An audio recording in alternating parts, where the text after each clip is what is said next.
Picture an animal built for the African sun, fast legs, sharp senses, but one thing missing that almost every other mammal has. Fur, no coat, no thick layer of hair covering the skin, just bare, exposed body, walking around under one of the hottest skies on Earth. That animal is you. And here's the part that should bother you a little. Every other mammal that size kept its fur. Lions kept it. Elephants mostly kept it. Even other primates, our closest cousins, still have it. Gorillas have it. Chimpanzees have it. Every single ape on this planet is covered in hair, except one. So why did humans lose theirs? This isn't some random cosmetic accident. Losing fur was a decision your body made over hundreds of thousands of years to solve one very specific problem. And that problem changed everything about how humans live, hunt, sweat, fight disease, and even fall in love. Let's start with the problem. Early humans lived on the savanna, hot open land, very little shade, and they weren't just standing around waiting for food to come to them. They were chasing it, on foot, for hours. This is called persistence hunting. Instead of ambushing prey like a lion does, or sprinting it down in seconds like a cheetah, early humans just kept walking and jogging, hour after hour, in the heat, until the animal they were chasing literally overheated and collapsed from exhaustion. Sounds almost too simple to work, except there was one massive problem standing in the way. Running generates heat, a lot of it, and if your body can't get rid of that heat fast enough, you don't catch dinner. You collapse right alongside the animal you were chasing, except you don't get back up. Furry animals cool down mostly by panting. Dogs do it. Lions do it. It works fine if you're sprinting for 30 seconds and then resting in the shade. But it's terrible for hours of steady movement under a blazing sun. Humans needed a different system, a better one, something no other mammal on the savanna really had. So the body did something wild. It got rid of the fur. Bare skin lets heat escape directly into the air, instead of getting trapped underneath a thick layer of hair. And even better, humans developed something almost no other mammal has in this way. Millions of sweat glands spread across nearly the entire body, from the scalp down to the soles of the feet. Not just a few, concentrated in one spot. Like most animals, millions, everywhere. When you sweat, that moisture evaporates off your skin, and evaporation pulls heat away with it. It's basically a built-in air conditioner, running constantly, cooling the blood just underneath the surface. And without thick fur blocking the way, that cooling system works at full power, all day, without stopping. This is why humans can outlast almost any other animal in a long chase, even ones that are much faster in a short sprint. A cheetah can outrun you in 10 seconds without even trying hard, but a cheetah cannot outrun you for 3 hours in the midday heat. Its body overheats first. It has to stop, find shade, and pant it out, while a human just keeps moving. So losing the fur wasn't a weakness. It was the upgrade that let humans become one of the best endurance athletes on the entire planet, long before anyone ever ran a marathon on purpose. But here's the weird part. Solving the heat problem created a brand new problem, and this one was just as dangerous as the first. Bare skin cools you down fast, great for hunting under the sun, terrible for surviving without a coat overnight, or during colder seasons, or once early humans started spreading out of Africa into colder parts of the world. Nobody expected what came next. Humans had to invent their fur back, just from the outside instead of the inside. Animal skins, taken from the very creatures they used to hunt. Woven fibers, twisted together into something wearable. Later, actual stitched clothing, shaped to fit the body. Humans became the only species on Earth that regularly wraps itself in someone else's fur, just to survive weather its own skin can no longer handle on its own. Think about that for a second. We traded built-in fur for the ability to run for miles in extreme heat. Then we used our big brains to build a replacement fur whenever we needed one. Portable, removable, adjustable to any climate, any season, any situation. No other animal does that. A wolf can't take off its coat in summer and swap it for something lighter. It's stuck with whatever nature gave it. A polar bear can't shed its lair and walk into the desert, but a human can do both, in the same lifetime, sometimes in the same week. Humans became the first species to separate their body from their environment, and that single shift, losing fur, then replacing it with tools instead of biology, quietly set up almost everything that came next. farming in cold regions that would have been unlivable otherwise, surviving in deserts where the sun alone could kill an unprotected animal, eventually walking on the moon in a suit built to survive conditions the human body was never designed for in the first place. But losing the fur didn't just change survival, it changed something much more personal, something that still shapes every conversation you have today: communication. Fur hides a lot. Underneath thick hair, you can't easily see skin color change, or goosebumps rising, or a face going pale, or cheeks flushing red with embarrassment. Once humans lost that covering, all of that became visible for the first time. Suddenly, the body could not hide what it was feeling, even if it wanted to. Blushing became a signal other people could read. Turning pale from fear became a signal. Even skin reacting to cold, or stress, or attraction became something the group could actually see and respond to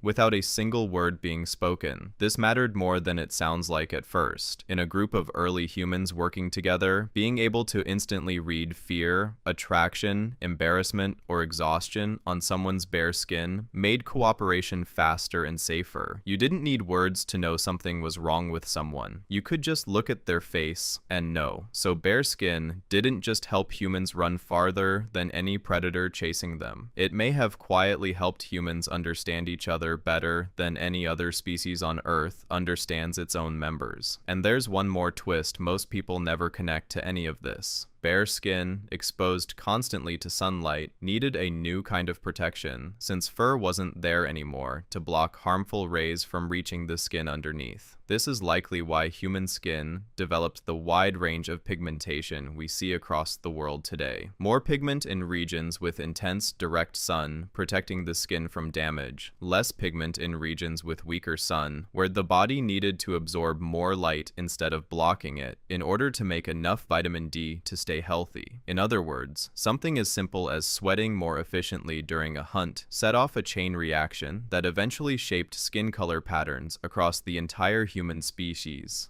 thousands of years and thousands of miles away from that original problem on the savannah. One small fix for one specific hunting problem, rippling outward into clothing, into communication, into the entire visual diversity of the human race today. There's a strange irony hiding in all of this too. The very thing that made early humans vulnerable, no fur, no natural armor against sun or cold, is the same thing that eventually made them the most adaptable species on the planet. Every other animal is locked into whatever covering evolution gave it. Humans are the only ones who had to solve that problem themselves over and over again, and in doing so, learned how to survive literally anywhere. So next time you're out for a run and you start sweating within minutes, that's not your body malfunctioning. That's hundreds of thousands of years of evolution doing exactly what it was built to do. You're not just cooling down. You're running on a system built to outlast prey that was faster, stronger, and better armed than you, using nothing but patience, sweat, and bare skin. Humans didn't just lose their fur, they traded it for endurance, for tools, for readable emotion, for a body covered in every shade of skin under the sun, and eventually for the ability to survive almost anywhere on Earth, from freezing mountains to burning deserts. Not bad for an animal that showed up to the savannah without a coat.